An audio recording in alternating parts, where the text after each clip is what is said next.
com. I wanted to take a minute and talk a little bit more about the notice of intent to accelerate. I've been getting calls nationally in regards to Bank of America's notice of intent to accelerate.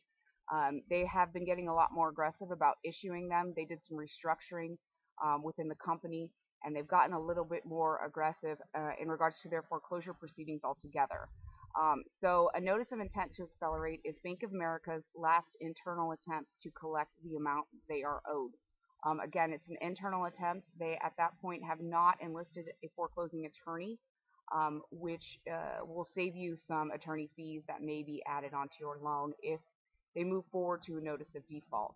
So again, after about 30, 60, 90 days delinquent, you may get what's called a notice of intent to accelerate. It is the bank's internal attempt, and I would call them immediately and attempt to work out some kind of forbearance or repayment program to get back on track to get your loan in good standing. Um, if you choose not to call and they get no response from the notice of intent, they will move forward with the foreclosure proceedings and you will be issued a notice of default. At that point, your notice of default, they have enlisted in a foreclosing attorney and the proceedings have started.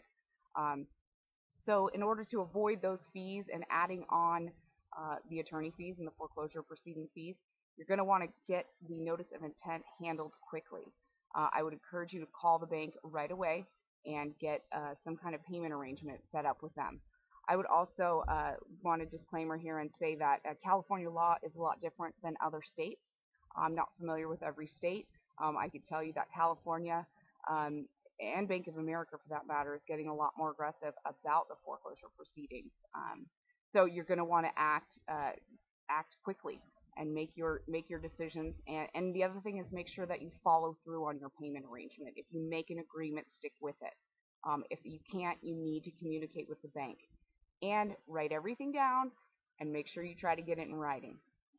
So that's Jennifer Klein with the Notice of Intent to Accelerate. I'm with RoosevilleandRockland.com. Give me a call at 916-230-3880. Thank you.